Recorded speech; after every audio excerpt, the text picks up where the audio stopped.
안녕하세요. 잘 살아계셨어요? 이제 우리 이제 기본 종합반도 이제 거의 끝이 났죠. 보니까 이제 이번 주에 이제 재무관리가 이제 좀 보강이 있는 것 같고, 다음 주에도 재무관리 약간의 보강이 있는 거예요. 예, 그렇게. 그래서 아마 다음 주가 되면 이제 전부 다 마무리가 이제 될 것 같네요. 어, 고생했어요. 재무관리는 어떻게 잘 하고 있었어요? 이런 거 묻지 마. 대화할 의사가 없으신 것 같네. 오늘 이제 우리 이제 그 정규 수업 시간 중에 못했던 합병 파트 이제 강의를 할 거예요. 그래서 이제 계획은 오늘 이제 오후에 이제 한 3교시 해서 이제 합병하고 근데 이제 아마 1교시 정도 부족할 것 같아서 내일 오후에 1교시 정도도 해서 합병 마무리하고요. 그다음에 양도소득세도 해야 되는데 양도소득세는 내일 이제 오후에 2교시 더 하고 그다음에 이제 그다음 날에 3교시 더 해서 그래서 합병은 한 4교시, 양도소득세는 한 5교시 정도 해서 이제 이번 주 화수목 해서 이제 그렇게 강의하도록 그렇게 할게요. 이미 학원에서 전달 받으셨죠? 그 다음에 이제 오늘부터 이제 수업을 할 때는요 강의 패턴을 살짝 바꾸려고 해요. 기존에는 이제 서브노트 가지고 이제 기초적인 개념을 먼저 잡고 그 다음에 이제 기본서 가지고 이제 다시 한 번 더 설명하는 그런 식으로 했는데 여러분들 쭉 공부하는 거 보시니까요 기본서에 제가 정리해도 기본서를 잘 읽지 않으시는 것 같더라고. 그래서 뭐 굳이 기본서를 또 설명하기보다는 서브노트를 좀 더 이제 충실히 설명을 드리고 그 다음에 이제 우리 그 교재에 있는 문제가 이제 좀 합병 같은 경우에는 살짝 좀 부족해요. 그래서 이제 별도로 이제 위임을 나눠드렸죠. 그래서 이제 별도로 문제 풀고 그런 식으로 해서 이제는 이제 기본서 정리는 안 하는 걸로 그래서 서브노트 위주로 그렇게 강의를 하도록 한번 해볼게요. 자, 합병 들어가 볼 건데 우리 이제 합병은 1차 시험, 2차 시험에 잘 출제가 돼요. 1차 시험에 이제 에서는 통상 이제 한 문제 정도 출제가 되고 뭐 매년 출제가 되지는 않고 출제되는 연도도 있고 안 되는 연도도 있고 그다음에 이제 2차 시험 같은 경우에도 뭐 매년 출제되는 것은 아니고 뭐 2, 3년에 한 번꼴로 이제 출제가 돼요. 근데 이제 이 합병이 중요함에도 우리가 이제 정규 수업 시간이 부족해서 이렇게 별도의 공개 강의를 하다 보니까 여러분들이 합병은 안 중요한 것처럼 생각해서 공부를 잘 안 하시려고 하시는 분이 있는데요. 뭐 1차 시험에 이제 한 문제고 뭐 안 나오면 땡큐고 그다음에 나왔을 때 찍어서 맞추면 되는 거 아니냐에 이제 컨셉으로 합병을 하지 않으신 분들이 많은데 문제는 그렇게 해서 이제 1차 때 합병을 생략하면 2차 시험에 가서 문제가 있어요. 1차 때 공부하지 않았던 게 여러분들 2차 때 이제 뭐 유예는 뭐 좀 다르겠지만 동차하는 연도에 평소에 공부하지 않았던 걸 할 수 있을 거냐? 거의 불가능해요.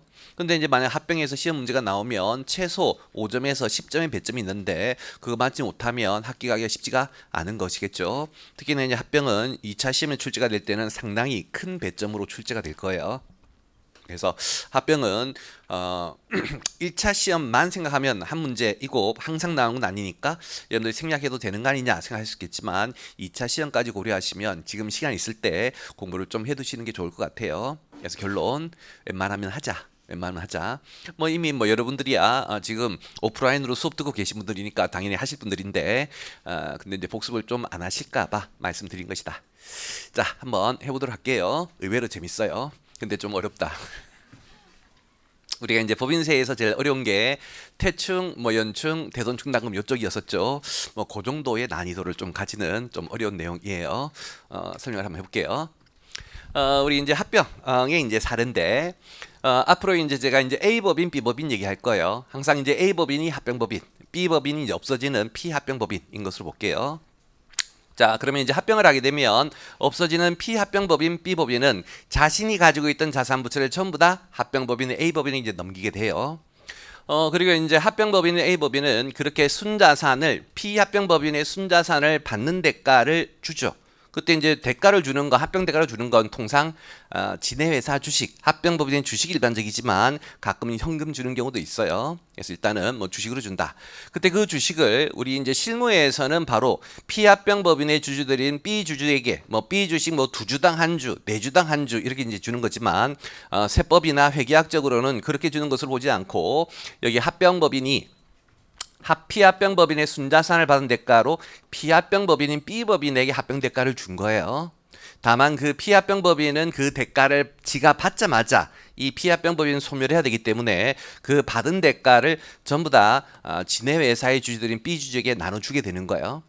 그럼 이제 이 B 주주 입장에서는 이번에 이제 합병 대가로 A 주식을 받았지만 받는 것만 있는 건 아니겠죠. 지가 가지고 있던 원래의 주식은 B 회사 주식일 것인데 B 법인이 소멸하게 되니까 B 주식이 없어지게 되겠지. 그래서 결과적으로 B 주주는 B 주식을 반납하고 A 주식을 받는다. 이게 이제 개념이 되는 거예요. 그렇게 되면 이제 합병 같은 경우에는 기본적으로 네 놈, A 법인, B 법인, A 주주, B 주주 네 놈이 있었을 때 네 놈 중에 뭔가를 주고받는 놈들은 누구예요?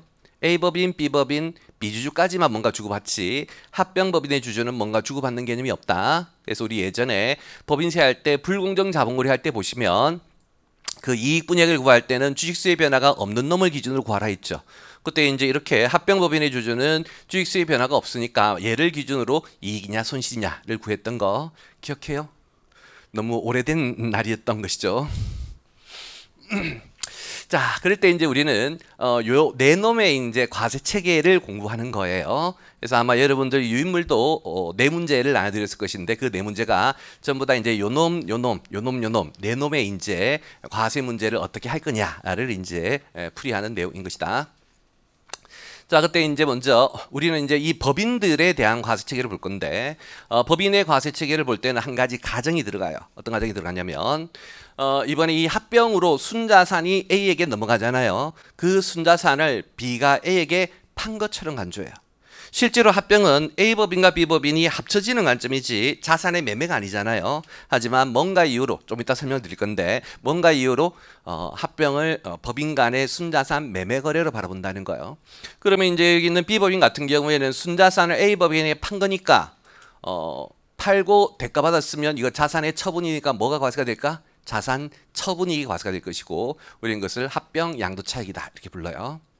반대로 여기 있는 A법인 같은 경우에는요. 이번에 순자산을 사가지고 온 거죠. 그때 순자산을 사가지고 올 때 시가보다 싸게 샀을 수도 있고 시가보다 비싸게 샀을 수도 있을 것인데 싸게 산 거 이익, 비싸게 산 거 손실이라고 봐요. 그래서 그거 이제 싸게 샀으면 매수 차익이란 이익, 비싸게 샀으면 매수 차손이라는 손실로 이제 인식을 한다. 왜 그렇게 하는지는 좀 이따가 이제 공부하도록 할 것이고. 그 다음에 이제 여기 주주들에 대한 과세 체계인데 먼저 여기는 B 주주 같은 경우에는요. B 주식 없어지면서 A 주식을 받는 걸 우리는 주식의 처분이익이라 보지 않고 합병 시 의제배당이라고 봐요. 뭐 의제배당 옛날에 법인세를 들어봤죠. 왜 이래야 되는 건지는 나중에 이제 뒤에 요 동네에 가서 설명드리도록 할 것이고. 그 다음에 여기 A 주주 같은 경우에는 아까도 얘기했지만 기본적으로 A 주주는 뭔가 주고받는 게 있어 없어? 없잖아요. 따라서 A 주주에게 과세할 건 합병 시 과세할 건 원칙적으로 없어요.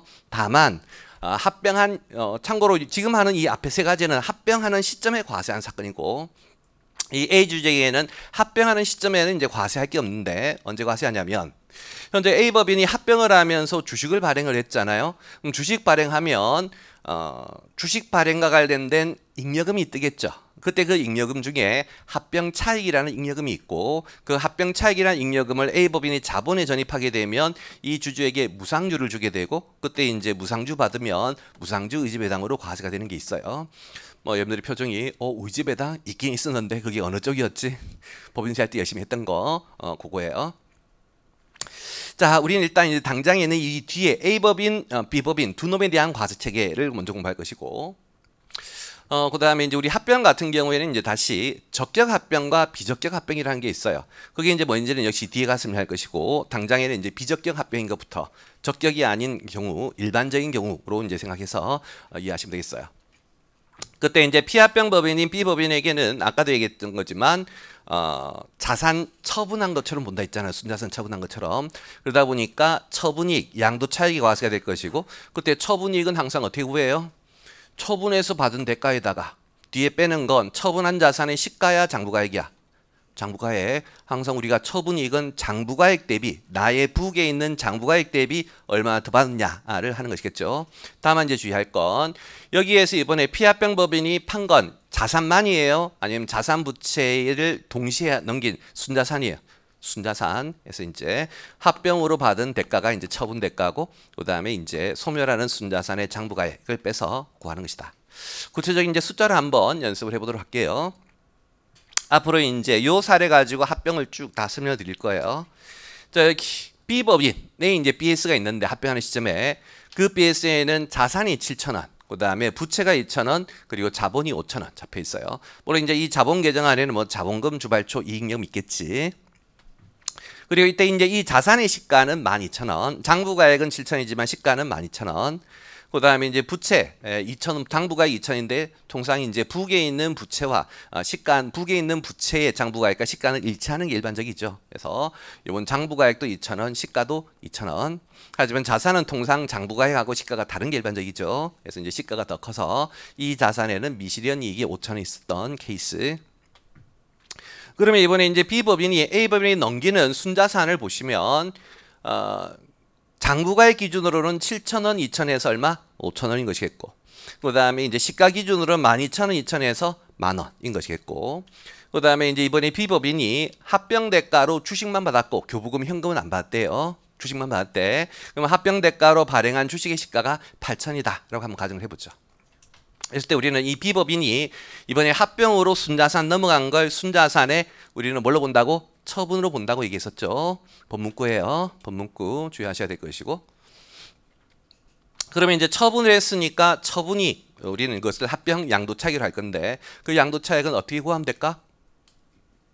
처분대가 빼기 장부가액이겠죠. 처분대가 얼마? B법인이 처분하고 받은 대가가 처분대가겠죠. 그 처분대가 얼마? 8,000원. 에다가 뒤에 빼는 건 소멸하는 순자산의 장부가액이에요, 시가야? 장부가액 5,000원 해서 3,000원 구하는 거. 이게 1차 시험에 계산 문제로 나오는 거예요. 쉬워요, 어려워요? 쉽지. 왜 쉬우냐? 지금은 제가 이제 이 숫자들 다 줬기 때문인데 시험에는 이 BS가 주어질 거예요. BS가 주어지면 여러분들이 이 5,000원의 숫자를 7,000원, 2,000원에서 이제 이렇게 구해야 되는 것인데 7,000원이라고 쓸 확률이 굉장히 높아요. 합병은 항상 순자산이 넘어가는 케이스인 것이지 자산만 넘어가는 케이스가 아닌 것이니까 순자산 기준으로 해주셔야 돼. 아시겠죠? 보다. 자, 이렇게 이제 처분이익은요, 당연히 이제 각산소득으로 과세할 것이고 청산소득이 아니라는 거 주의해야 돼요. 자, 왜 그러냐면 우리 여러분들 예전에 법인세 할 때 청산소득이라는 게 배웠었죠. 청산소득이 뭐예요? 그 법인이 소멸하는 과정, 청산으로 소멸하는 과정에서 실현된 이익이다라고 해서 기본적으로 청산소득은 B법인이 그 어떤 법인이 소멸할 때 이제 평소에 과세하지 않았던 과세하는 거잖아요. 근데 이제 합병을 하게 되면 이 B법인이 소멸하게 되겠지. 합병하게 되면. 그래서 옛날에는 그냥 일반적인 해산으로 소멸하나 합병으로 인한 해산으로 소멸하나 똑같이 청산소득으로 과세가 되지 않겠니? 라고 해서 이제 옛날에는 청산소득으로 과세했지만 세법이 입장을 바꿔가지고 일반적인 해산은 그 B법인이 진정 소멸하는 것이지만 합병은 진정 소멸은 아니라는 거예요. B법인의 순자산이 어디로 넘어가? A법인으로 넘어가니까 B가 A로 바뀐 것이지 B법인이 진정한 소멸은 아닌 거 아니니 해서 일반적인 해산으로 인한 소멸과는 좀 다른 거 아니니 라고 해서 우리가 청산소득이라고 이름 붙이는 건 진정한 소멸일 때만 청산소득을 하고 지금은 청산소득 하지 말고 뭘로 과세할게? 각사소득으로 과세할게 라는 입장인 것이다. 여기까지 되시겠어요? 그래서 여기까지 이제 말 문제로 잘 나온다는 거 주의하셔야 되겠고, 그러면 이제 구체적인 이제 세부적인 내용 들어갈 건데요. 제일 먼저가 이제 우리 양도차익 계산할 때 양도대가, 처분대가죠. 이 처분대가가 이번에 합병으로 받은 대가일 것인데 그때 합병으로 대가 받는 것에는 첫 번째가 주식 받는 것도 있고 두 번째가 현금 받는 것도 있겠고 여기까지는 여러분이 알고 있는 상식이에요. 그게 어려운 바가 없겠지. 자, 요거 서브노트 253쪽에 있는 내용 찾았어요? 찾죠? 자, 여기까지는 큰 어려움이 없는데 이거 말고 두 가지가 더 있어요.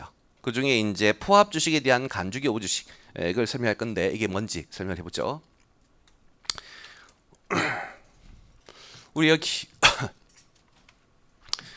가정하기를 이번에 이제 B법인, 소멸하는 피합병법인 B법인의 당초 발행한 주식수가 이제 100주였대. 그리고 이번에 합병 대가로 B 회사 주주들이 주식을 받을 때 B 회사 주식 2주당 A 회사 주식 1주를 받는데요. 그렇게 되면 B 회사 주주는 기존에 가지고 있던 주식 100주가 없어지면서 A 회사 주식은 2주당 1주니까 몇 주? 50주를 받게 되겠죠. 그랬을 때 이제 우리 실제로는 이제 실무적으로는 이제 바로 B 주주가 A 주식 50주를 받는 것처럼 이제 실무적으로는 그렇게 하지만 세법적으로는 아까 얘기했듯이 A 법인이 바로 B 주주에게 50주 주는 건 아니라 했죠. A 법인이 일단 누구에게 줬다가 B 법인에게 줬다가 그 B 법인이 다시 B 주주에게 준다 했잖아요.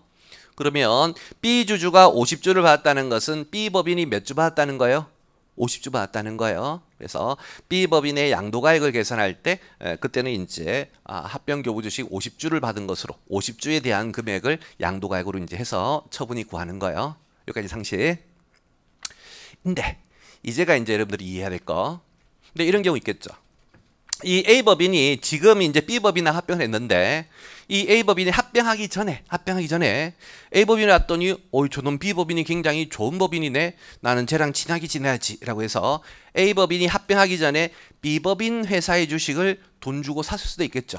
그래서 당초 이제 B 회사 주주들에게 돈 주고 한 10주 정도를 A 법인이 이제 산 거예요. 그래서 이제 그 B 회사의 이제 주주가 된 상태였는데 그랬는데 이제 이 A 법인이 계속 봤더니 이 B 회사가 너무나 훌륭한 회사야. 그래서 나는 저 회사하고 합병해야 되겠다라고 해서 이제 나중에 이제 합병을 하는 것이다. 여기까지 되시겠죠?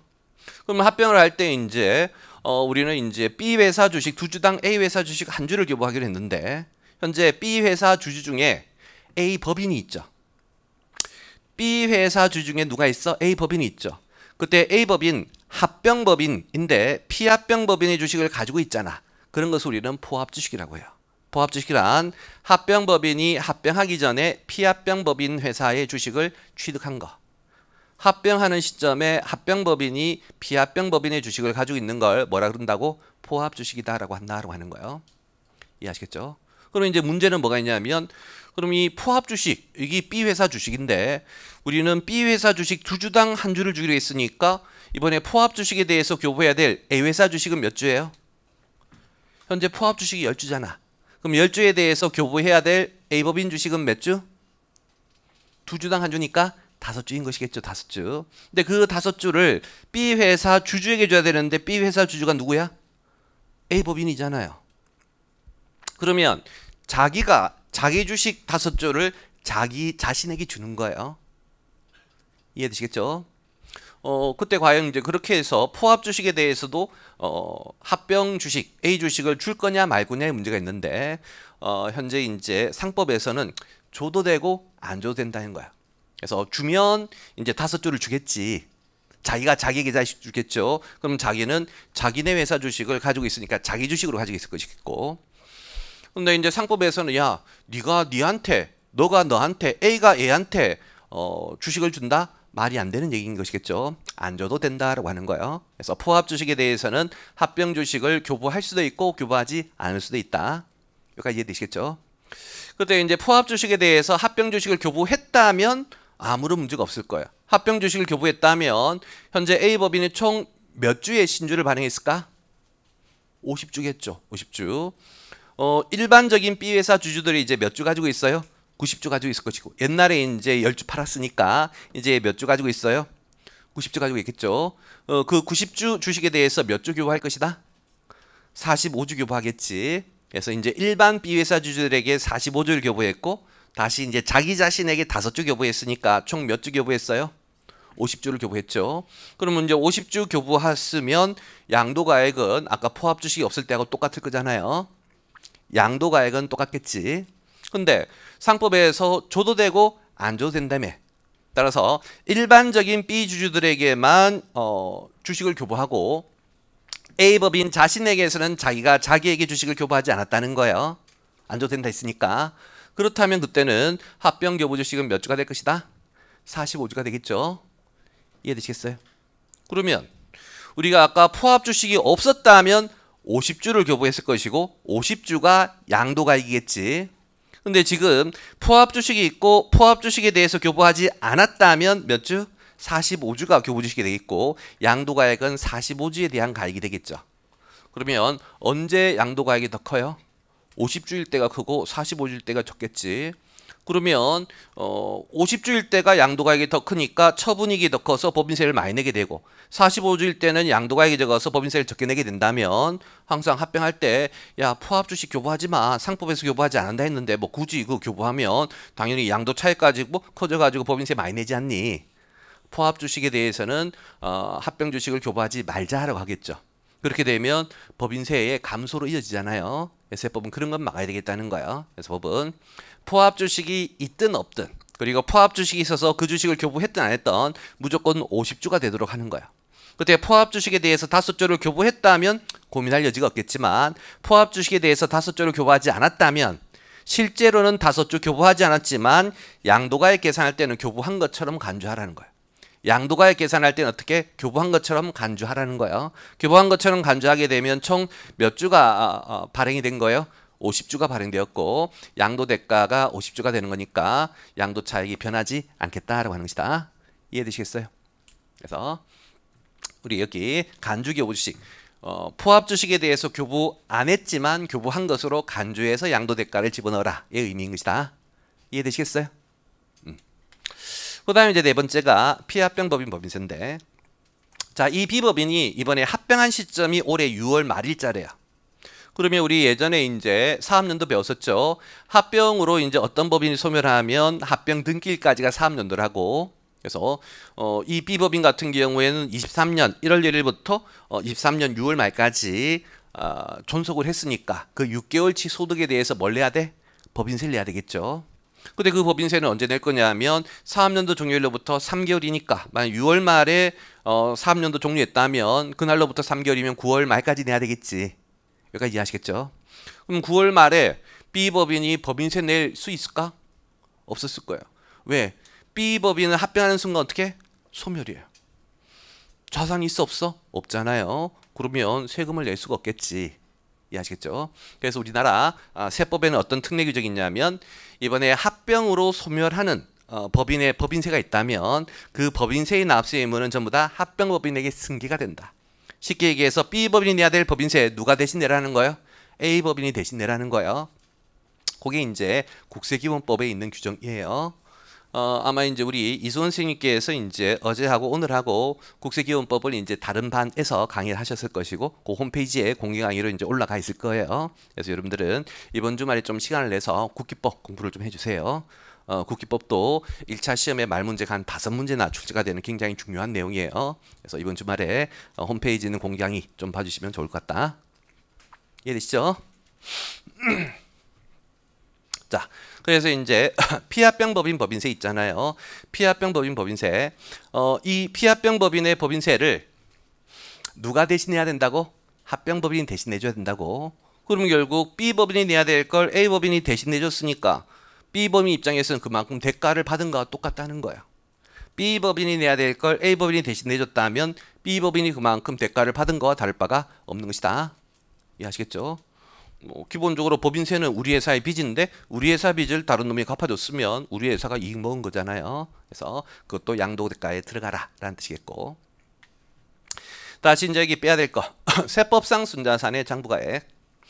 자, 기본적으로 이제 우리는 이 장부가액인데 아까도 얘기했지만 자산가액이 아니라 순자산의 장부가액을 주의하자 했었죠.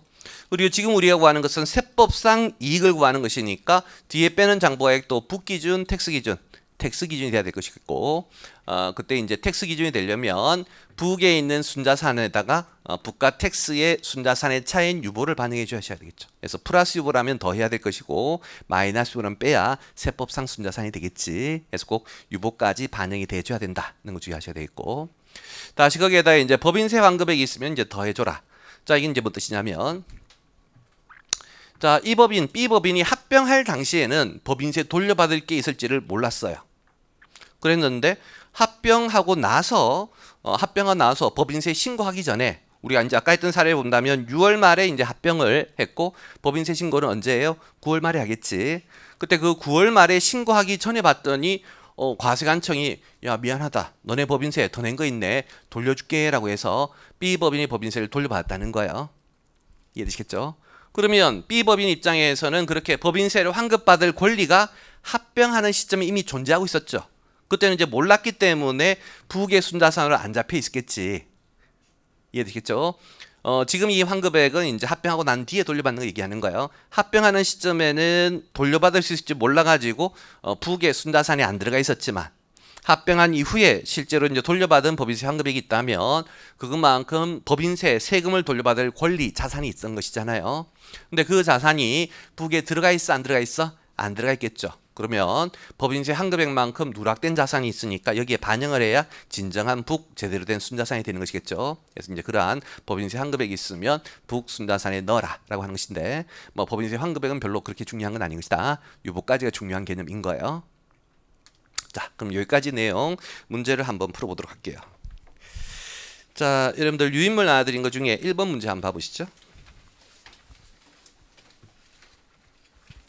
주식회사 종로는 X4년 초에 나무에 의해 흡수 합병이 되고 등기 완료되었다. 다음 자료 이하여 종로 합병에 따른 양도 손익을 구해봐라. 그래서 자, 종로는 나무에 흡수 합병되었다고 했으니까 이놈 종로는 합병법인, 피합병법인? 피합병법인 없어진 놈. 그래서 피합병법인이라면 뭐 구해야 된다고? 양도 차익 구해야 된다 했죠. 그거 구하는 거예요. 먼저 1번 합병 전 종로에 이제 BS가 주어져 있고, 두 번째 종로의 자적 1표상의 유보잔액은 2천이다 라고 하면 우리는 금방 유보를 반영해야 세법상 순자산 된다 했었죠. 그 다음에 세 번째, 나무는 합병일 현재 종로의 주식 1,500주를 가지고 있다. 자, 나무는 합병법인이죠. 합병법인이 합병한 날 현재 피합병법인인 종로의 주식을 가지고 있다는 거, 우리는 그 주식을 뭐라 부른다고? 포합주식이라고 하는 거죠. 그래서 포합주식이 1,500주 있대요. 그래서 그거 뭐 X3년도에 1,000주 샀고 X1년도에 500주 샀고 네 번째, 합병 대가로 종로의 주식 한 주에 대해서 나무의 주식 한 주의 비율을 적용하여 98,500주를 발행 교부하였다. 나무가 보유하고 있는 종로의 주식에 대해서는 주식을 교부하지 않았다. 자, 설명을 하면 이번에 이제 상대방 나무는 합병하면서 합병 대가로 주식 몇 주를 줬대? 98,500주를 줬대. 찾았어요? 98,500주. 여기까지 이해되시죠? 근데 그 98,500주에는 포합 주식 1,500주에 대해서 교부한 주식은 있어 없어? 없죠. 근데 포합 주식이 몇 주 있었대? 1,500주에 있었고, 그 1,500주에 대해서 만약에 교부했다면 몇 주를 교부했을까? 1,500주겠죠. 왜냐하면 좀 전에 이제 합병 비율이에요. 종로 주식 한 주에 대해서 나무 주식 한 주 준다 했잖아요. 나무가 가지고 있는 종로의 주식이 1,500주였고 그 종로 주식 1,500주에 대해서 나무 주식 한 주니까 1,500주를 교부할 수 있었는데 교부해도 되고 안 해도 된다 해가지고 1,500주를 교부하지 않았다는 거예요. 만약 그 1,500주를 교부했다면 총 발행한 주식은 몇 주? 10만 주가 되겠죠. 그럼 우리는 합병 대가로 주식수 계산할 때 98,500주로 봐야 돼? 10만 주로 봐야 돼? 10만 주로 봐야 된다. 교부하지 않더라도 교부한 것처럼 간주한다는 거 아시겠죠? 그리고 다섯 번째, 상계 합병은 과세이연 요건을 충족하지 못하였다라고 해서요. 우리가 이제 좀 이따 배우겠지만 과세이연 요건 충족한 합병을 적격, 과세이연 요건 충족하지 않은 걸 비적격 합병이라고 해요. 지금 우리 전부 다 비적격 합병의 이제 사건을 보고 있는 것이다. 자, 그러면 계산해 보면 우리의 양도 차익은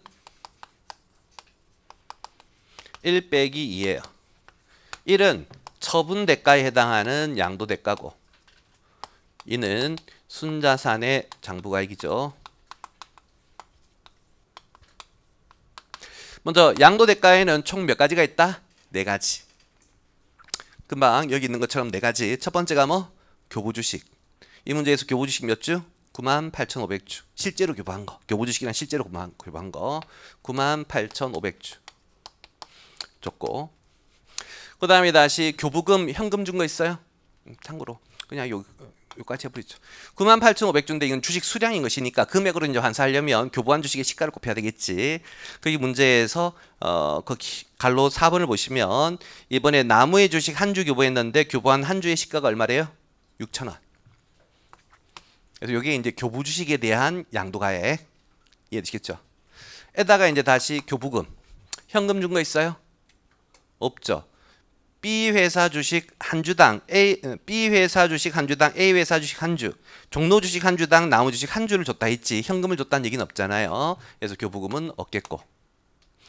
다시 세 번째가 간주교부 주식인데 간주교부 주식 있어요? 있죠. 현재 포합 주식 1,500주에 대해서 나무 주식 1,500주를 교부하지 않았기 때문에 우리는 교부하지 않았지만 교부한 것으로 간주한다. 그리고 이제 교부했다면 한 주당 6,000짜리 준 것이니까 이렇게.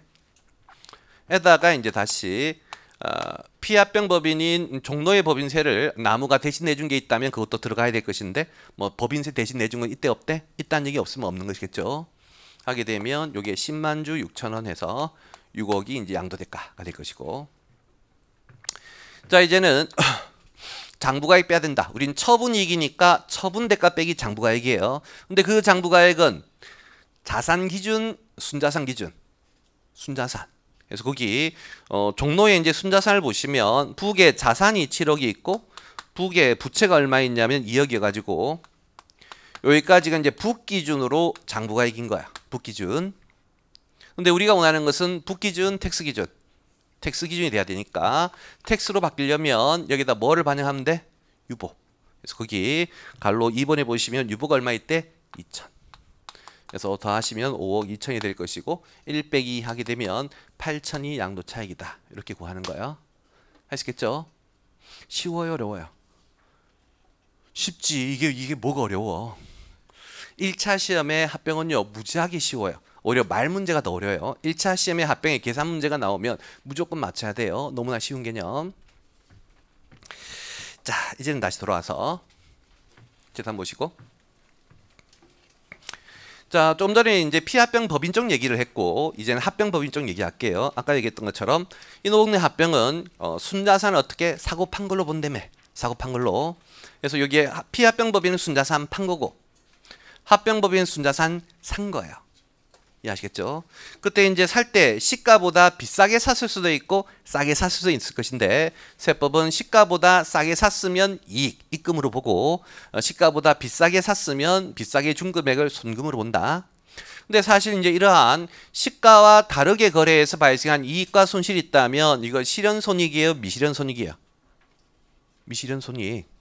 쉽게 얘기해서 아니 어떤 자산 시가가 100원짜리인데 내가 80원 주고 샀네. 100원짜리 자산을 80원 주고 샀으면 얼마 싸게 샀어요? 20원. 그 20원은 실현이익, 미실현이익. 미실현이익인 것이겠죠. 언제 실현돼요? 처분할 때 실현되겠지. 그래서 기본적으로 자산의 매입에 있어가지고 고가 매입이나 저가 매입은요. 기본적으로 미실현 손익이기 때문에 세법이 입금으로 과세하지 않는 것이 원칙이지만 다만 우리 옛날에 공부할 때 공부하기를 개인 특수 유가증권 저가 매입하면 뭐 미실현이 당장 입금으로 과세한다 그런 거 있잖아요. 근데 이제 그러한 일반적인 규정과 다르게 합병일 때는 무조건 입금이나 송금으로 본다는 뜻이다. 아시겠죠? 그래서 여기 내가 준 거 만약에 이제 금방 했던 사례면 순자산의 시가는 100원인데 80원 줬으면 얼마 싸게 샀다? 20원. 만큼이 매수 차익이라는 뜻인 거예요. 그러니까 이해하시겠죠? 자, 그럼 그때 이제 여러분 하나 상식적으로 알고 계셔야 될 거. 이렇게 싸게 산 금액을 입금으로 한다는 의미 안에는 어떤 표현이 내재되어 있냐면 요거 예전에 이제 우리 법인세 할 때도 공부했던 개념인데 아까 제가 설명드리기를 80원 주고 자산을 사는데 80원 주고 자산을 사는데 만약에 자산의 취득가액을 돈 준 80원으로 본다면 싸게 산 이익 20원이 수익이 될 수가 있어요? 없겠지. 항상 우리가 이제 수익 입금이 되려면 나간 것보다 들어온 게 더 많아야 되는 거야. 나간 거 현재 얼마? 80원. 근데 들어온 것도 80원으로 인식하면 손익이 0인 거예요. 이해되시겠죠? 근데 만약 나간 건 80원인데 우리가 수익이 20원인 것으로 인식이 되려면 들어온 게 얼마여야 되는 것이다? 100원이어야 되는 것이겠죠. 그럼 결국 이렇게 싸게 사고 비싸게 산 금액을 입금이나 순금을 인정하라는 얘기는 그 자산 들어온 거 뭘로 인식하라는 얘기예요? 시가로 인식하라는 얘기예요. 아시겠죠? 그래서 여기 갈로 안에 이제 문장 보시면 우리가 이제 합병법인이 피합병법으로서 자산을 승계할 때 그때는 합병법인의 시가로 양도받은 것으로 간주한다는 것은 그 자산의 가액을 순자산의 가액을 시가로 인식하라는 뜻이다. 들어온 순자산의 가액을 뭘로 인식해라? 시가로 인식해라. 그러면 이제 들어온 건 시가고 나간 건 시가와 다르면 들어온 건 시가고 나간 건 시가와 다르면 시가와 나간 거의 차이만큼 입금이나 송금이 되는 것이겠죠. 개념 이해되시겠어요? 시험의 말 문제는 이런 문장이 나온다는 거예요. 이게 이제 계산이 이해가 되면 법 문장이 이해가 되는 거예요. 근데 이제 문장 자체를 그냥 외우시려 그러면 이해가 잘 안 되겠지. 직관적인 생각. 우리가 어떤 거래를 했을 때 이익이 되려면 들어온 거하고 나간 거가 있을 때 들어온 게 나간 거보다 더 커야 되겠지. 그래서 양도 대가가 상대방에게 준 거. 이번에 들어온 게 순자산인데 이 들어온 순자산의 감액을 시가로 할 거냐 뭘로 할 거냐에 따라서 이익이 생길 수도 있고 안 생길 수도 있는 거예요. 그때 세법은 싸게 산 거 이익, 비싸게 산 거 손실로 인정을 하려면 시가만큼 들어온 걸로 봐야 돼요. 그래서 시가만큼 들어왔고 그 다음에 시가와 다르게 준 금액이 있으면 그 차이만큼 입금이나 송금이다. 그렇게 가세하기 위해서는 꼭 이러한 표현이 존재해야 되는 것이다.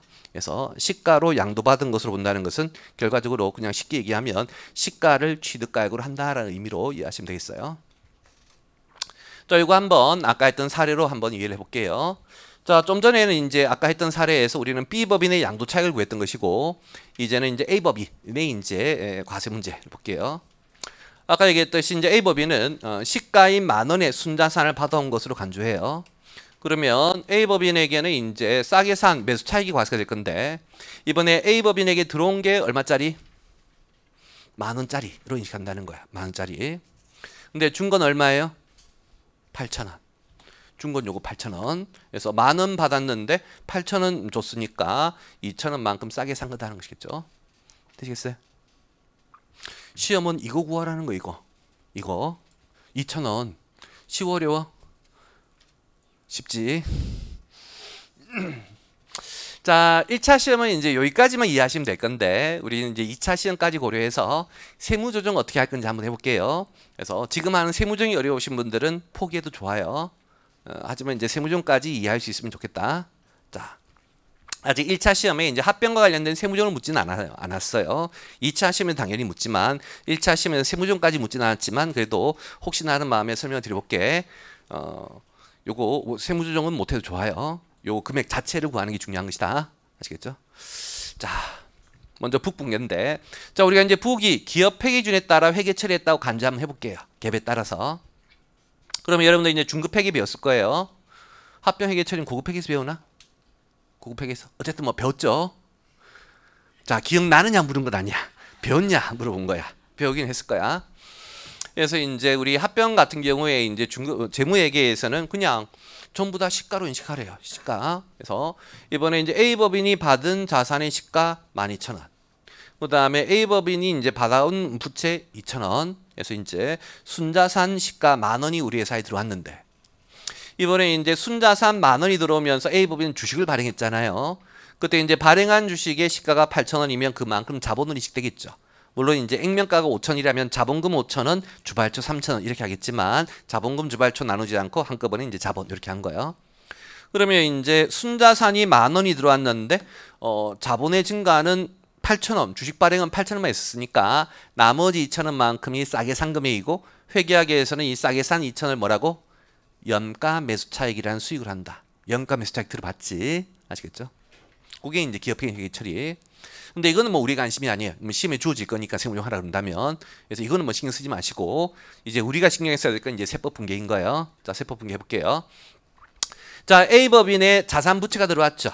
그때 들어온 자산 부채, 순자산을 얼마로 인식할 거냐의 문제인 것이다. 그때 이제 순자산의 가액을 얼마로 인식할 거냐의 관점에는 두 가지가 있겠죠. 뭐 여러 가지가 있겠죠. 첫 번째, 시가만큼 인식하는 것도 있고 그 다음에 이거 자산의 매입이라고 본다면 돈 준 것만큼이라고 인식할 수도 있겠고 그 다음에 상대방의 장부가액이라고 인식할 수도 있겠고 다양한 방법이 있을 건데 우리는 뭘로 하라는 거예요? 시가. 그래서 자산의 시가 12,000원, 부채의 시가 여기 장부가액과 시가가 일치한다고 가정할게요. 그래서 우리 회사에 이번에 순자산의 증가는 얼마가 있다? 10,000원. 우리 회사의 순자산의 이제 증가는 10,000원. 근데 이제 순자산 증가 10,000원도 있지만 이에 대한 대가로 준 게 있죠. 대가로 얼마 줬어요? 8,000원 줬잖아요. 근데 이제 현금으로 줬으면 이게 현금은 적히겠고 주식으로 줬으면 뭘로 적히고? 자본. 현금으로 줬으면 현금, 주식으로 줬으면 주식이라고 적는 거 아닌 거 아시겠죠? 지네 회사 주식을 준 건 자본이다 자본. 신주 발행한 거잖아요. 신주 발행. 그래서 자본금 주발초 같은 자본 계정 이렇게 그래서 우리 회사에 이번에 10,000원이 들어오고 8,000원 대가를 줬다. 요 단식 부기를 복식 부기로 표현한 거예요. 그럼 차이 나는 2,000원만큼이 합병 매수 차이 입금이 되는 것이겠죠. 여기까지 이해하시겠어요? 분계 이해되시죠? 자, 근데 여기서 하나 문제가 있어요. 현재 세법이 이놈이 2,000원은 입금인 것은 좋다. 하지만 바로 입금이어서는 좀 곤란하다. 왜냐하면 우리가 위에 있는 이 양도 차익은 처분이익이죠. 처분이익의 관점은 실현이익, 미실현이익. 실현이익이니까 당장 입금으로 과세해도 좋겠지만 여기 있는 매수차익은 실현이익, 미실현이익. 미실현이익이잖아요. 미실현이익인 것을 당장 입금을 하는 것은 좀 그렇지 않니? 라는 관점에서 세법은 위에 양도차익은 근연도에 바로 원샷으로 다 입금이지만 요 매수차익은 미실현이익이라는 이유로 원샷으로 과세하기는 좀 미안하니까 몇 년간 나눠 과세할게? 5년간. 5년간. 그때 그 5년이 언제부터 5년이 있냐를 주의하셔야 될 건데 언제부터래? 합병 등기일부터 5년. 아마 거기 위에 뭐 사례 위에 이제 법문구로 파랭이 줄쳐져 위에 있죠. 요거 요 표현. 거기 서브노트 위에 좀 있을 거예요.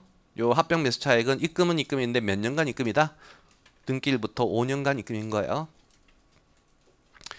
자, 요거는 이제 중요해요. 요거는 이제 말 문제로 중요한 것이다. 자, 그때 이제 이렇게 이제 5년간 입금이다라는 얘기는 결과적으로 올해 입금이 아니라 미래 입금이라는 것이겠죠. 그럼 미래 입금이면 지금 뭐로 봐야 돼? 자, 여러분들 옛날에 제가 그런 얘기 했었죠. 자산은 미래의 비용이야, 수익이야? 자산은 미래의 비용. 자산은 미래의 비용. 아직도 자산을 미래의 수익이라고 생각하면 마음이 많이 아파. 반대로 부채는 미래의 그럼 뭐예요? 수익. 자산은 미래의 비용. 내가 건물을 가지고 있다. 건물 감가상각하면 뭘로 바뀌어? 비용으로 바뀌잖아요. 이해하시죠? 자산은 미래의 비용, 반대로 부채는 미래의 수익. 그럼 요거를 얘기해서 미래의 수익은 지금 뭐예요? 부채예요. 미래의 비용은 지금 뭐예요? 자산인 것이다. 그러면 얘 언제 입금이래? 단기 입금, 미래 입금. 미래 입금. 미래 입금이니까 지금 현재는 자산이에요, 부채예요? 부채.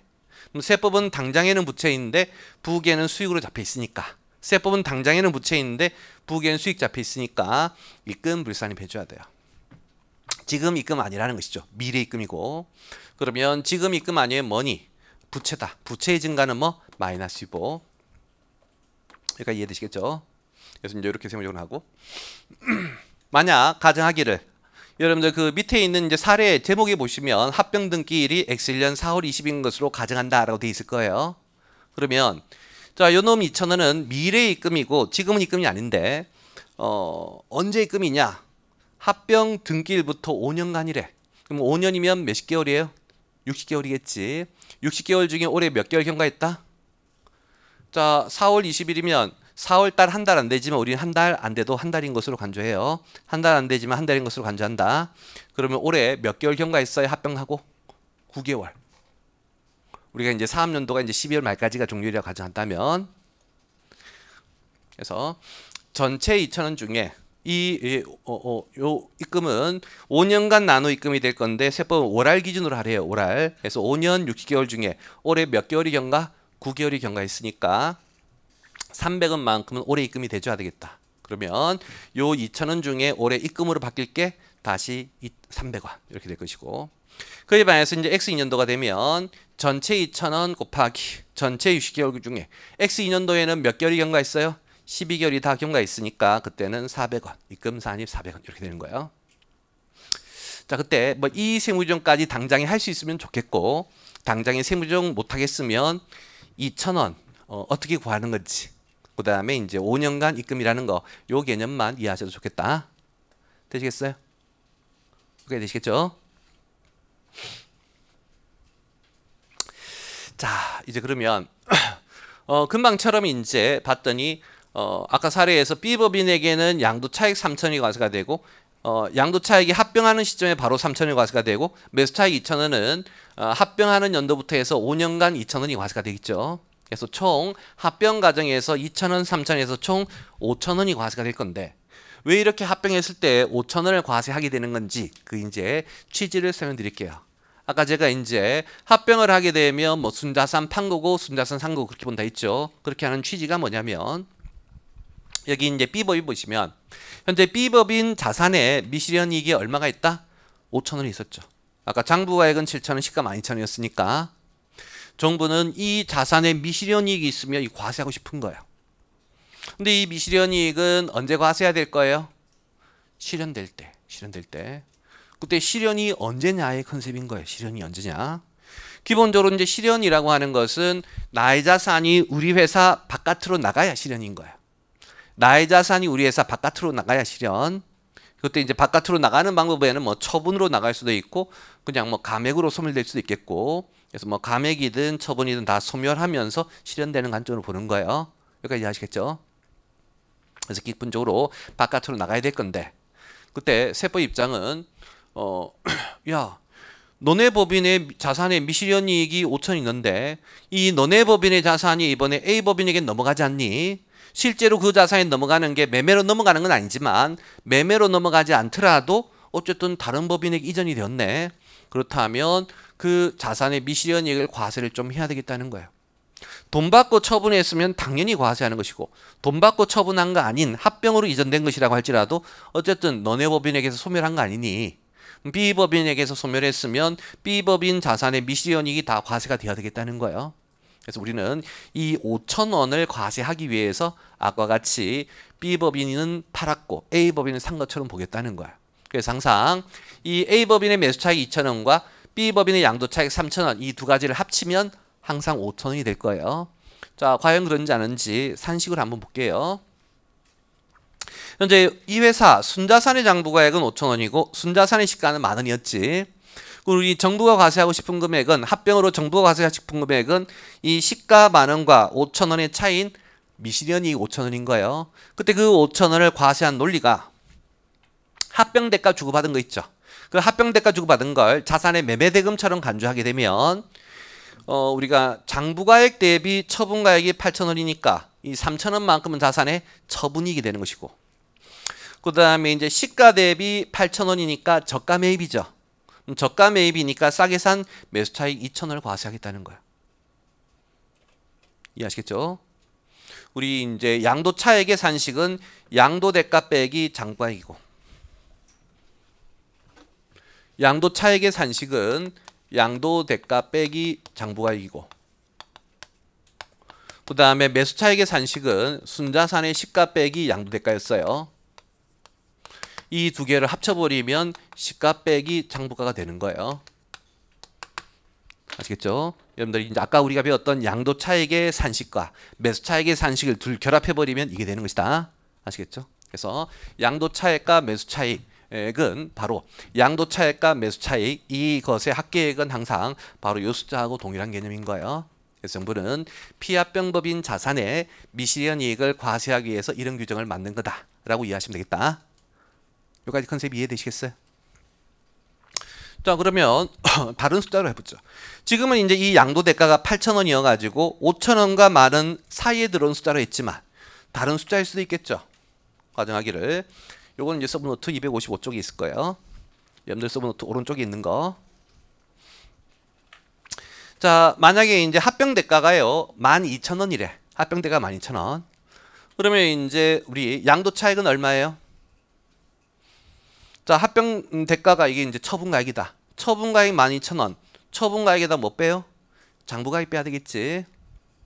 빼면 이제 처분한 놈 입장에서는 처분이익이 얼마? 7,000원. 산 놈 입장에서는 만원짜리 시가 샀는데 만원짜리 시가를 얼마 주고 샀어? 12,000원 주고 샀으니까 얼마 손실이에요? 2,000원만큼 손실이겠지. 이해되시겠어요? 그때 처분한 놈의 처분이 7,000원과 산 놈의 손실 2,000원을 상계하면 순이익은 얼마? 5,000원이 과세가 되는 거예요. 이해되시겠죠? 자, 이제는 우리 이제 밑에 케이스도 한번 해볼게요. 밑에 케이스. 자, 이제 서브노트 255쪽에 오른쪽에 있는 사례예요. 자, 아까 앞에 했던 사례하고 똑같은데 뭐가 하나 달라질 거냐면 아까는 이제 양도 대가가 8,000원이었지만 이제는 양도 대가가 12,000원. 이해되시죠? 그럼 우리 이제 B법인의 양도 차익 구해보면 자, B법인의 양도 차익 숫자 산식 외우는 게 아니라 상식이에요. B법인은 이번에 순자산을 A법인이 넘기는데 얼마 받고 넘긴 거야? 12,000원. 그러면 처분가액은 12,000원이고 다시 여기다 빼야 되는 숫자는 어떤 거? 장부가액. 장부가액 얼마? 5,000원. 그래서 양도 차익은 7,000원이 될 것이고 자, A법인 입장에서는 싸게 샀어요? 비싸게 샀어요? 시가 10,000원짜리를 얼마 주고 샀대? 12,000원. 그럼 합병 매수 차손은 시가 빼기 중금액이에요. 우리가 처분이익은 장부가액보다 더 받은 게 처분이익이고 매수 차익은 시가보다 싸게 산 거예요. 자, 얘는 전부 다 뭘 기준으로? 시가 기준. 얘는 장부가액 기준. 자, 현재 요 놈의 시가는 10,000원인데 준 금액이 얼마래? 12,000원이면 2,000원만큼 많이 줬다는 거 아시겠죠? 그래서 밑에도 이 두 개 그래프하면 이해되시죠? 뭐 다시 설명드리면 알겠지? 한번 생각해 보시면. 자, 시험은 이게 나온다는 거예요. 7,000원 구하고 마이너스 2,000원 구하고 이게 나오는 거 1차 시험은. 하지만 이제 설명을 드릴 때는 기존 1차 시험 수준보다 좀 더 높게 세무준까지도 설명해 볼 건데 여력 되시면 세무준까지 준비하시고 여력 안 되시면 숫자라도 정확하게 구할 수 있으면 좋겠다. 자, 이제 분개해 볼 건데 먼저 기업 페이지는 분개를 보면 기업 페이지는 항상 시가로 인식하도록 하고 있죠. 이번에 이제 A법인이 받아온 자산 시가, 부채 시가 10,000원. 그 다음에 주식 발행한 거 12,000원, 준 거 자본 12,000원. 근데 10,000원의 순자산이 들어왔는데 주식을 12,000원치나 줬으니까 많이 줬잖아. 많이 준 거 회계학에서는 뭘로 회계 처리해요? 영업권으로 회계 처리하죠. 적게 준 건 연간 매수차익이라는 수익으로 처리하고 많이 준 건 영업권이라는 자산 처리하고 중국회계에서 배웠었죠. 자, 이제 세법. 세법 같은 경우에는 이제 어떻게 할 거냐 이 있어가지고 항상 우리가 이제 살 때 A법인이 살 때 싸게 샀네 비싸게 샀네 싸게 샀네 비싸게 샀네 얘 손익을 인식한다는 얘기는 매입으로 인한 손익을 인식하라는 얘기는 준 거하고 들어온 게 같다는 거예요 다르다는 거야? 다르다. 우리가 이제 통상 여러분들이 회계원리할 때 배웠던 자산의 취득가액은 매입가액이 자산의 취득가액이다 이렇게 배웠잖아요. 이 뜻은 나간 것만큼 들어온 걸로 본다는 뜻이에요. 취득가액을 매입가액을 취득가액을 하라는 얘기는 나간 것만큼 들어온 걸로 보라는 뜻이다. 이해되시겠죠? 근데 우리가 이제 지금처럼 만약에 이제 시가는 100원인데 120원 줬으면 나간 건 얼마? 120원. 근데 들어온 게 나간 것만큼 취득가액으로 보면 손익이 없겠지만 나간 것은 120원인데 들어온 것은 얼마? 100원으로 인식을 하면 20원만큼은 손실의 컨셉이 된다는 거 아시겠죠?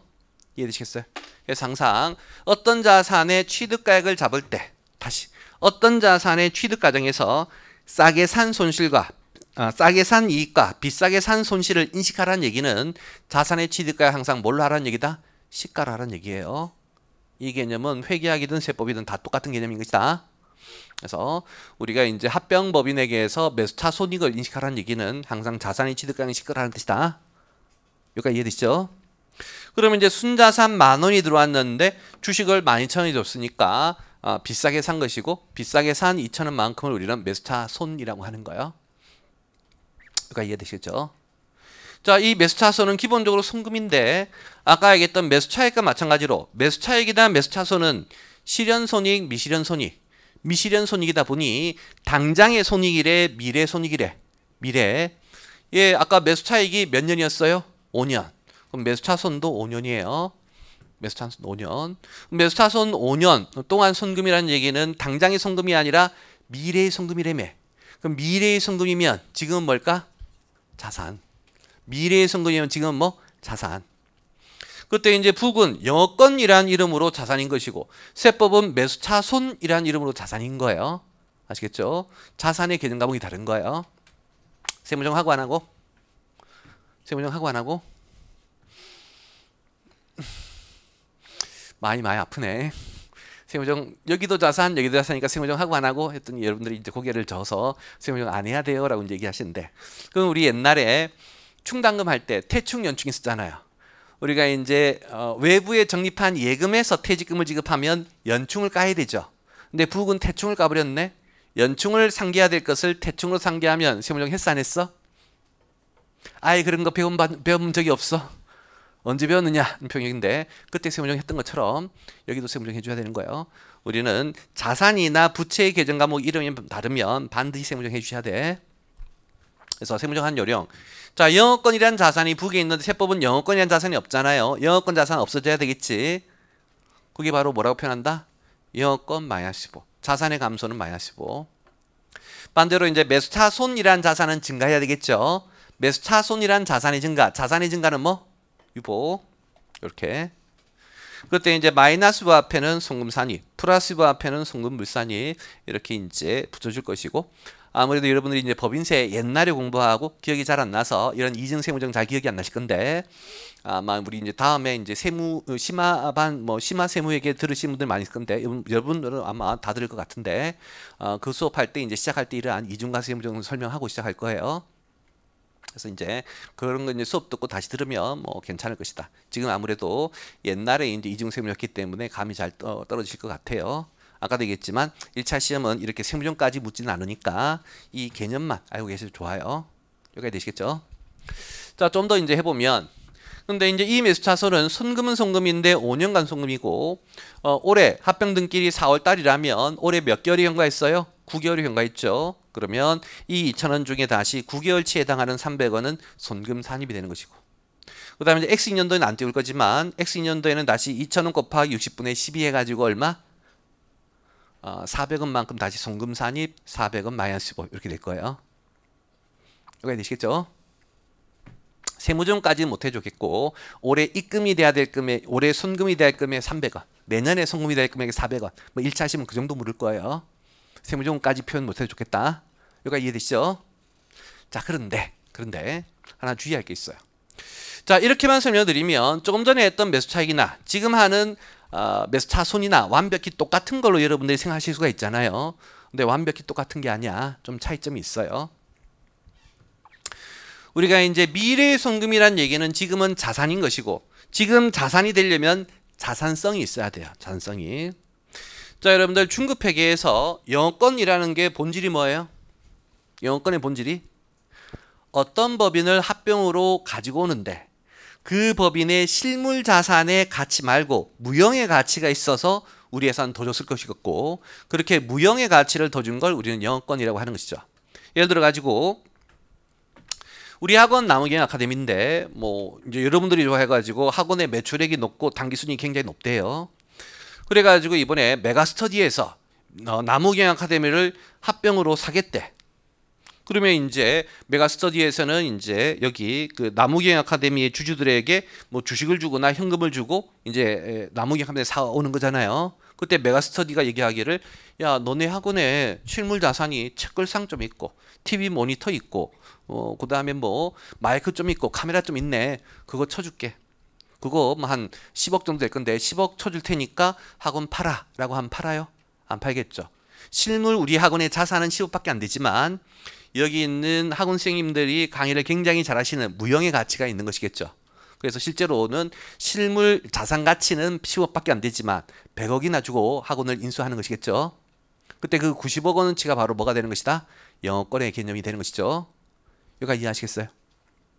그래서 기본적으로 회계학이든 세법이든 영업권이나 매수차손이 된다는 얘기는 자산성이 있어야 되는 것이고, 자산성이 있으려면 반드시 사업상 가치가 있어가지고 무형의 사업상 가치가 있어가지고 더 준 것만 이렇게 자산이 되고 미래 송금이 될 수 있는 거예요. 근데 만약 이번에 이제 우리 회사가 상대방 회사의 합병대가를 주기를 실물 순자산의 가치는 만 원밖에 안 되는데 2,000원이나 더 준 이유가 그냥 더 준 거래. 무형의 가치가 전혀 없대. 이 학원 이름은 쓰레기 아카데미였어. 쓰레기 아카데미여가지고 뭐 학원 선생님들이 강의 너무 못해. 무형의 가치가 전혀 없어. 그러면 줄 필요 있었다 없었다? 없었던 것이죠. 그러면 얘는 미래의 손금이 돼야 돼 안 돼야 돼? 안 돼야 되겠죠. 그럼 미래의 손금이 안 된다면 그때는 뭘로 보는 것이다? 사회유출로 가는 거예요. 사회유출.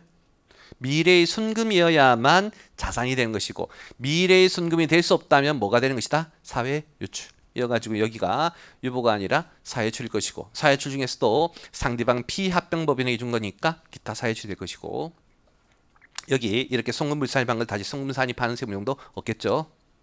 자, 다시 한 번 가지만 세무정 못해도 좋아요. 1차 시험 이때까지 세무정 이렇게 하는 거 묻지 않았다. 그냥 요 자체를 기억하시면 되겠다. 요 자체.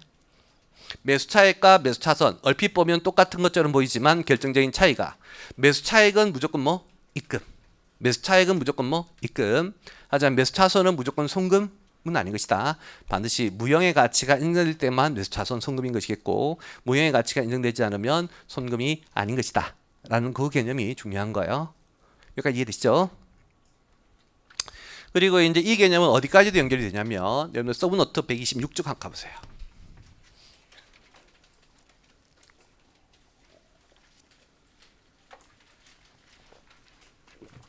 폈어요? 거기 보시면 우리가 옛날에 감가상각할 때 이제 공부하기를 우리 이제 기본적으로 감가상각자산의 범위는 기업회계와 세법이 일치하지만 몇 가지 이제 차이가 나는 항목이 있고 그중에 첫 번째 항목이 뭐 영업권이었었죠.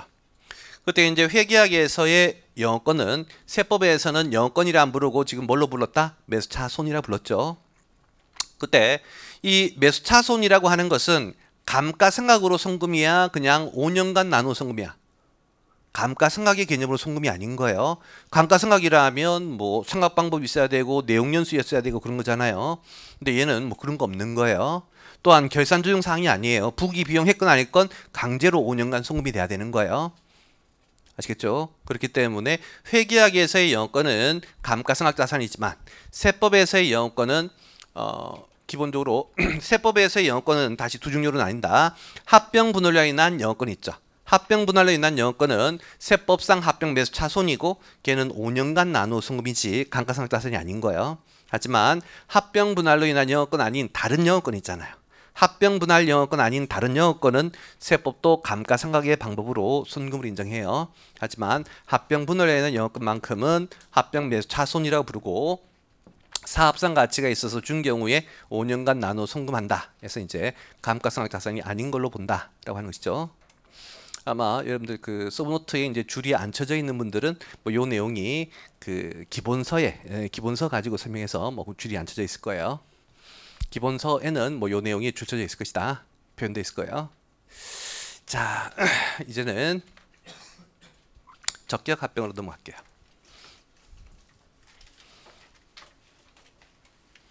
자, 조금 전까지 이제 우리가 배웠던 거 뭐냐면 합병을 하면 네 놈의 주체가 있는데 네 놈의 주체 중에 이제 두 놈, A법인, B법인, 법인끼리의 과세 문제 했었고 그리고 이제 비적격 합병한 거예요. 자, 이제는 이제 적격 합병이랑 갈 거예요. 이게 이제 뭔 말인지 설명드려 보면 보시면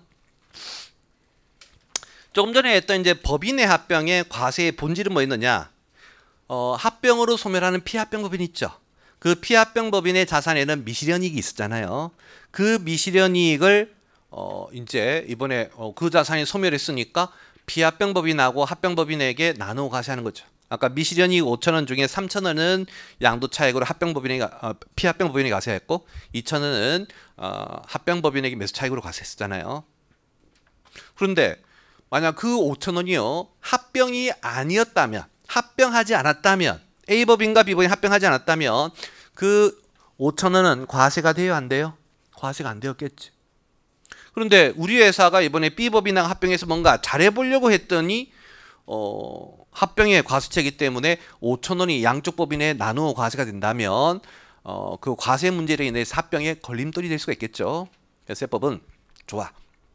너네 합병을 하는데 법에서 정하는 한 큰 네 가지 요건, 세부적으로는 6가지이고 크게는 카테고리는 4가지인데 세법에서 정하는 4가지의 요건을 충족하면 그 미실현 이익을 합병할 때 과세하지 않고 나중에 진짜로 실현되었을 때, 그 자산이 실제로 언젠가 미래에 처분돼서 진짜로 실현되었을 때 그때 과세할게. 합병으로 너네 자산이 소멸했을 때 과세하는 것이 아니라 합병으로 한 걸 자산의 소멸로 안 봐주고 나중에 이제 합병법인에게 넘어가서 합병법인에게서 팔았거나 합병법인에게서 감가상각하고 소멸할 때 그때 과세할게. 다시 한 번 더. 우리 기본적으로 미실현 이익은 언제 과세해야 된다고? 실현될 때라고 했고 그때 그 실현은 그 자산이 소멸하는 거잖아요. 그때 우리 이제 비적격 합병의 컨셉은 합병하는 시점에 B법인 자산이 A법인 자산을 넘어가니까 소멸됐네, 실현됐네, 과세하겠다의 입장인 것이고 적격 합병은 합병하는 시점에는 야 실현된 거라고 보기 좀 어렵지 않니? 그냥 B의 자산이 A의 자산으로 바뀐 거지. 그게 실제로 뭐 돈 받고 처분해서 돈 들어오고 하는 거 아니니까 실현으로 안 보고 그 B법인 자산이 A법인으로 넘어간 다음에 A법인 단계에서 언젠가 처분되거나 상각으로 소멸할 거잖아요. A법인 단계에서 언젠가 처분하거나 상각으로 소멸할 때 그때 실현된 걸로 볼게. 그래서 그때 과세학계의 관점인 거예요. 그러면 이러한 요건이 뭔지는 이제 좀 이따 이제 우리 공부를 할 건데 결과적으로 이런 요건을 충족하면 합병하는 지금 과세하게 때 나중에 과세하게 때 나중에 그러면 이 사건은 면제 효과예요, 이혼 효과예요? 이혼 효과인 것이고 이혼 효과는 항상 강제예요, 선택이에요? 선택인 거 배웠었죠. 그래서 이제 그 개념이에요. 그래서 이제 적격 합병이란 일정 요건을 충족하게 되면 그 합병 시의 과세 문제를 당장 과세하지 않고 뒤로 미뤄서 과세하는 컨셉인 것이다. 자, 그러한 적격 합병의 요건에 이제 카테고리가 4개가 있어요. 첫 번째가 이제 사업 목적이 이제 합병인데 이제 어떤 컨셉이냐면 사업 목적의 합병이란 뭐 시너지 창출의 관점으로 이해하시면 돼요. 예를 들어서 우리나라에 이제 보시면 삼성전자하고 LG전자하고 둘이 핸드폰 만들죠. 그때 이제 핸드폰 이제 팔다 보니까 둘이 이제 경쟁을 하다 보니까 가격도 못 올리고 그다음에 광고비도 많이 쓰고 하잖아요. 근데 만약 이 삼성전자와 LG전자가 합병을 해버렸어. 그러면 이제 하나의 회사니까 경쟁할 필요가 없으니까 광고비도 좀 적게 쓸 수 있고 매출액도 더 이제 매출 단가도 좀 더 비싸게 받을 수가 있겠지. 그렇게 되면 이번에 합병으로 인해서 시너지가 창출이 돼요, 안 돼요? 창출이 되겠지. 여기까지 이해되시죠? 그래서 이제 정부 입장은 야, 너네 합병이 조세 회피를 위한 합병이 아니라 너네끼리의 시너지 창출을 위한 합병이라 하면 잘해보려고 합병한 거네. 그러면 과세연의 혜택을 주겠다의 컨셉인 거예요. 여기까지 이해되시겠죠? 그러면 이제 사업 목적의 합병이 되려면 도대체 어떤 합병이 시너지 창출이냐에 있어가지고 상식은 둘의 업종이 같아야 돼. 삼성전자도 핸드폰 만드는 놈, LG전자도 핸드폰 만드는 놈 같은 업종. 아시겠죠? 이렇게 이제 같은 업종이 합병하면 시너지 창출이 되잖아요. 나무경영 아카데미, 위너스 경영 아카데미 합병을 하게 되면 이제 수임들도 많이 드니까 이제 매출액도 늘어날 것이고 학원이 이제 좀 줄어드니까 가격도 수강료도 많이 인상하고 농담. 하여튼 뭐 이제 그런 식의 합병이 이제 시너지 창출 합병인 것이겠죠. 그런데 이제 실제로 우리나라 이제 세법에서는요, 다른 나라와는 다르게 다른 나라는 이제 그러한 요건이 있어요. 하지만 우리나라에는 그렇게 업종이 같아야 된다라는 요건을 두지 않고 그냥 단순히 합병 등기를 현재 몇 년 이상? 1년 이상 영업만 했으면 된다는 거야. 적어도 양쪽 법인의 업종이 다르다고 할지라도 양쪽 다 1년 이상 사업을 했던 놈이면 뭐 둘이 합병하는 게 뭔가 잘해보려고 하는 거겠지 라고 이제 인정해 주겠다는 것이다. 아시겠죠? 그래서 실질 사업의 내용을 가지고 판정하지는 것은 아니라 법인의 존속 기간으로 이제 판정하게끔 하고 있고요. 또한 이것은 기본적으로 혜택의 컨셉이니까 반드시 합병법인이든 피합병법인이든 꼭 내국법인이어야 돼요. 한쪽이 외국법인이면 돼, 안 돼? 안 되는 거예요. 한쪽이 외국법인이면 무조건 비적격 합병인 거예요. 그래서 양쪽 다 1년 이상 사업을 했어야 되고 양쪽 다 내국법인일 때만 둘이 합병하면 잘해보려고 시너지 창출을 위해서 합병하는구나 라고 생각을 해주겠다는 거예요. 여기가 이해되시겠죠? 그다음 이제 두 번째가 이제 지분의 연속성에서요. 지분의 연속성에는 요건이 이제 세 종류가 있어요. 먼저 첫 번째가 이제 주식 교부 비율 요건인데, 우리 통상 이제 합병으로 주는 건 합병 주식, 합병 교부금, 주식을 주거나 현금을 주거나 하잖아요. 그것이 이제 합병 대가일 건데 전체 합병 대가 중에 주식의 비율이 80% 이상이 돼줘야 된다. 전체 대가 중에 주식의 비율이 80% 이상이 돼야 된다. 자, 그게 이제 뭔 말인지 설명을 이제 드려볼게요. 보시면. 처음에 이제 세법에서는 이 규정이요, 어떻게 되어 있었냐면 100% 주식으로만 대가를 줘야 된다로 되어 있어요. 왜냐? 기본적으로 너네가 합병을 했는데 합병하는 시점에 실현된 게 아닌 것으로 본다는 것은 그냥 A하고 B가 단순히 합쳐지면 이것은 이제 아무런 거래가 아닌 거잖아요. 근데 이번에 합병하면서 너네 회사 주주들에게 합병 대가로 현금이 나가는 것은 법인의 자산이 외부로 유출되는 거래가 되는 개념인 것이겠죠. 그래서 정부는 최초에는 야, 합병할 때 현금을 주주들에게 주지 마. 피합병 법인 주주들에게 현금을 주는 것은 일종의 거래의 개념인 것이고 거래를 하는 순간 이것은 자산의 소멸의 사건인 것이니까 그때는 당장 합병하는 시점에 과세를 할게. 한데 너네가 피합병법인 주주들에게 현금을 안 주고 주식으로만 줬다면 그냥 주주 입장에서는 기존에 가지고 있던 B 주식이 A 주식으로 바꿔치게 된 것뿐이지 B 주식이 현금으로 들어온 게 아니잖아요. 그렇기 때문에 이것은 뭐 실질적으로 거래가 있기는 있은 것은 아니고 단순히 주식을 교환한 것에 B 주식을 A 주식으로 바꾼 것에 지나지 않네. 그렇다면 법인끼리도 자산 사고판 게 아닌 그냥 단순히 두 개가 합쳐진 것이어서 법인의 자산이 뭐 바깥으로 소멸한 거 아니니까 당장에 과세하지 않을게 이런 식으로 했던 거예요. 그래서 제일 처음에는 현금 유출이 없었어야 되는 것이다. 그런데 이제 문제는 현실에서 우리 이제 합병을 할 때 보면요. 여러분들 상법 배웠으니까 이제 이해하시겠죠? 합병을 할 때 이제 주주들이 한 뭐 90%대 10%로 90%가 찬성하고 10%가 반대한 거예요. 그러면 10%의 반대가 있지만 90%나 찬성을 했으니까 합병이 통과되겠지. 주식회사에서는. 여기까지 이해하시죠? 그러다 보니까 이 10%는 억울하겠죠. 난 이 합병이 우리 기업 가치를 훼손시키는 사건이고 합병 대가가 시가와 다르다고 생각을 하는데 10%의 반대에도 불구하고 통과돼 버리면 너무나 억울하죠. 그래서 우리나라 상법에는 그러한 반대한 주주를 보호하기 위해서 어떤 제도가 있어? 합병 매수 청구라는 제도가 있죠. 그래서 주주들이 나 이 합병 반대일세 근데 너네 통과시켰어? 그럼 내 주식을 돈 주고 사줘. 라고 해서 주주가 합병 매수 청구권을 행사를 해버리게 되면 주주는 뭘 받아와? 현금을 받아오겠지. 이렇게 합병을 하다 보면 꼭 반대하는 주주들이 있다는 거야. 그럼 그 주주들 때문에 어쩔 수 없이 현금으로 줄 수밖에 없겠지. 아시겠죠? 그때 세법은 그렇게 합병을 반대해서 현금으로 주는 비율이 20% 미만이어야 된다는 뜻이다. 아시겠죠? 반대한 자들에게는 현금으로 줄 것이고 반대 안 한 자에게는 주식으로 주겠지. 이해되시겠어요?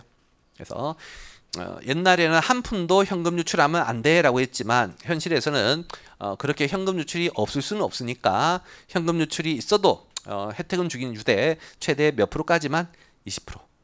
아시겠죠? 그래서 20% 미만으로 현금 유출해서 주식의 합병 대가를 준 주식의 비율이 80% 이상이 돼야 되겠다라는 의미인 것이다. 중요해요. 기억하시고. 그다음에 이제 주식의 배정 요건인데 이 주식의 배정 요건은 별로 안 중요해요. 이게 이제 어떤 관점인지 한번 예를 들어 설명을 할 것인데 그냥 뭐 듣고 잊으셔도 좋아요. 뭐 이 사례도 서브노트에 따로 없다. 자, 뭐 먼저 한번 설명을 해보면 현재 피합병 법인인 B 법인에게는 네 놈의 주주가 있대요.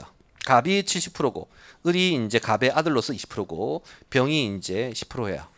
그때 우리 이제 갑과 을이 있잖아요. 갑과 을을 우리는 지배주주라고 불러요. 지배주주라고 하는 건 어느 한 주주와 그 자의 특수한 기인이 합쳐가지고 그 회사에 대한 지분율이 가장 높을 때 본인과 본인의 특수를 합쳐가지고 특수그룹이 지분율이 가장 높으면 그 주주들을 뭐라고? 지배주주라고 불러요. 그래서 현재 지배주주는 갑도 지배주주고 을도 지배주주예요. 여기까지 이해되시겠죠? 이번에 이제 합병을 했고 상대방 A 법인이 합병 대가로 총 100주를 주기로 했대요. 그러면 이제 지분율에 따라 갑이 70주, 을이 20주, 병이 10주를 이렇게 받겠지. 여기가 이해되시죠? 근데 지배주주인 갑과 을은 이 합병에 찬성이야. 하지만 지배주주가 아닌 병은 반대인 거예요. 근데 반대이더라도 지배주주의 지분율이 90%나 되니까 통과가 돼버렸겠지. 그러면 이 병은 뭐 할 것이다? 합병 매수 청구를 할 것이고 합병 매수 청구를 하면 실제로 합병 대가를 받을 때 갑과 을은 주식으로 받겠지만 병은 주식이 아닌 뭘로? 현금으로 받게 되겠죠. 그러면 반대 하나도 안 했으면 100주를 줬겠지만 반대를 하다 보니까 실제로 주식으로 교부한 건 몇 주? 90주가 되겠죠. 여기가 되시겠어요? 자, 그럼 이제 볼게요. 요 위에 있는 산식 이제 해석해 볼게. 지배주주 등이 받은 주식. 지배주주가 어떤 놈인지 아시겠죠? P합병 법인의 지배주주. B 법인의 주주가 주식을 받을 건데 그 B 법인의 지배주주들이 받은 주식이요. 뭐 이상이 돼야 되냐면 이번에 합병으로 교부한 전체 주식에다가 지배주주의 지분율 이상이 돼줘야 돼요. 선생님 기본적으로 합병으로 주식을 받을 때는 지분율에 따라 받으니까 만약 지배주주의 지분율이 90%면 전체 주식의 90%를 받을 거 아닙니까? 그럼 지배주주가 받은 주식과 전체 주식 중에 지배주주의 지분율 곱하면 수량이 같아야 되는 거 아닙니까? 라고 생각하시는데 전부 다 동일하게 지분율이 비례해서 줬으면 그랬겠지. 근데 지금처럼 보시면 어느 한 주주가 반대해서 걔한테는 주식을 안 주고 현금으로 줬으면 이거하고 이거는 일치하지 않을 수가 있는 거예요. 지금도 보시면 지배주주가 받은 게 몇 주? 90주죠. 90주. 그 다음에 이제 총 교부한 주식 몇 주? 100주예요, 90주예요. 만약에 총 교부했던 주식이 100주라면 총 합병을 반대하는 자가 없어가지고 100주를 실제로 다 교부했으면 100주 곱하기 90%에서 갔겠지. 근데 지금 누구라도 이렇게 반대를 하게 되면 걔한테는 주식이 안 갈 거잖아요. 이해되시죠? 그럼 그때 총 교부한 주식은 몇 주? 90주. 90주에다가 지배주주의 지분율 90% 곱하니까 81주죠. 그러면 전체 주식의 지배주주의 지분율 곱한 것보다 실제로 지배주주가 받은 게 많지. 그러면 이러한 요건이 충족이 되려면 언제 충족이 되는 것이다? 지배주주가 반대 안 했을 때. 지배주주가 반대해가지고 합병 매수 청구로 현금을 받으면 이게 성립하지 않는 거예요. 지배주주가 아닌 다른 놈이 반대를 해서 합병 매수 청구를 행사하면 이 개념이 성립되는 거예요. 그러니까 결국 지배주주 아닌 애들은 반대해도 좋아.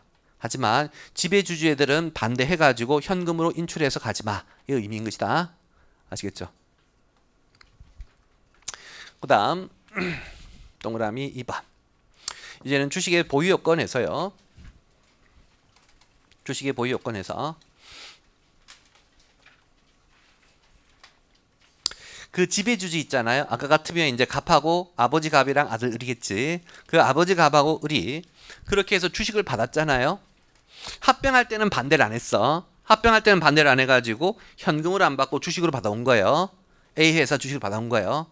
근데 그 A 회사 주식 받아온 거 현금화할 수 있는 방법이 생겼죠. 주식시장에다 내가 팔아버리는 거야.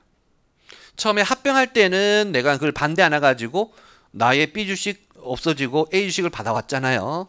그래서 현금 받은 게 없지만 그렇게 A 주식 받아온 다음에 바로 주식시장에서 내다 팔아버리면 주식이 전부 다 뭘로 바뀌는 거야? 현금으로 바뀌는 것이겠죠.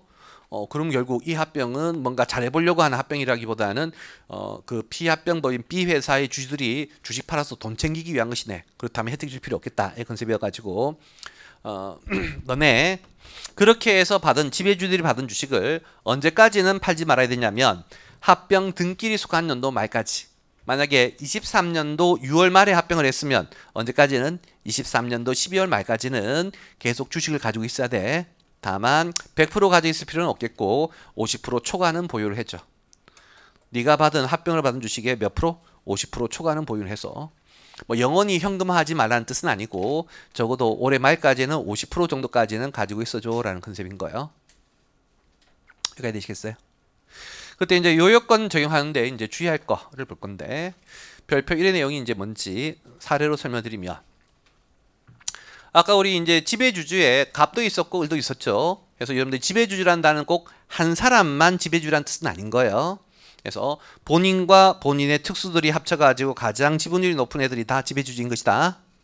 그러면 현재 지배주주 A가 60주 교부받았고 지배주주 B가 40주를 교부받아서 총 지배주주들이 100주를 교부받았는데 그때 이제 얘가 아버지고 얘가 아들이라고 하겠는데요. 이 아버지가 아들 주식을 아버지가 아들에게 자신의 주식을 돈 받고 판 거예요.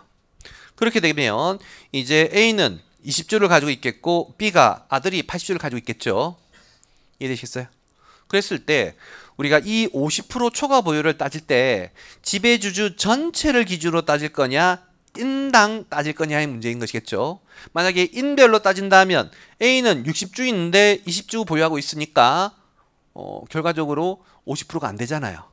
하지만 여기 지배주주 전체를 기준으로 판정을 한다면 전에도 100주 지금도 100주니까 판계 한 분도 없겠죠. 우리는 이렇게 지배주주 전체 기준으로 판정해요. 전체 기준으로 판정하면 50% 초과 보유인 것이다. 따라서 지배주주끼리 사고 판 건 매매한 게 아닌 거예요. 지배주주끼리 사고 판 건 지배주주들은 전에도 100주 지금도 100주이니까 이렇게 지배주주들 사이에서 처분한 건 처분이 아닌 것이다. 이 컨셉 이해되시겠죠? 그 다음에 두 번째. 자, 별표의 내용은 뭐 여러분 서브노트에는 사례 있지만 그냥 말로 설명하도록 할게요. 자, 뭔 뜻이냐면 자, 우리 회사가 이번에 삼성전자하고 합병을 했어요.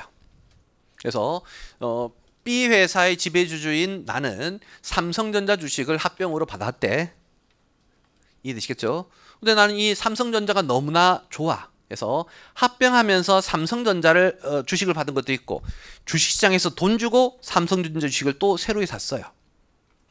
그럼 내가 가지고 있는 삼성전자 주식은 합병으로 산 주식이랑 유상으로 취득한 주식이랑 두 종류가 있겠지. 둘 다 삼성전자 주식이겠죠. 근데 이 중에 일부를 팔았어요. 그럼 뭘 팔았는지 알아 몰라? 알 수가 없겠지. 합병으로 받은 삼성전자 주식을 팔았는지 돈 주고 유상으로 취득한 삼성전자 주식을 팔았는지 알 수가 없잖아요. 그때는 너가 그렇게 팔았다면 뭘 팔았는지 네가 알아서 선택해라고 하는 것이다. 거기 이제 바로 이 내용이에요. 그래서 지배주주 등이 합병법인의 주식, 자 합병으로 받은 주식이 아니야. 합병법인의 주식, 합병법인 삼성전자면 내가 가지고 있는 삼성전자 주식은 합병으로 받은 삼성전자 주식도 있고 합병 아닌 방법으로 주식시장에서 돈 주고 유상으로 취득한 주식도 있겠지. 그러한 주식들을 처분하는 경우에는 주식의 실제 처분 시기와 관계없이 합병법인이 선택한 주식을 처분한 것으로 본다. 그러면 기본적으로 이 50% 초과 보유 요건을 충족하려면 합병 주식을 판 걸로 봐야 될까? 돈 주고 산 걸 판 걸로 봐야 될까? 돈 주고 산 걸 먼저 판 걸로 간주하게 되면 그만큼 합병 주식이 안 판 거가 되니까 50% 초과 보유 요건이 쉽게 충족이 되는 것이겠죠. 여기까지 이해되시겠어요? 자, 일단은 여기까지 이제 할게요. 10분 쉬었다가 이제 그다음 세 번째 요건 요놈 이어서 하도록 할게요. 계속하면 시간이 너무 오래 걸릴 것 같네. 10분 쉬었다 하시죠.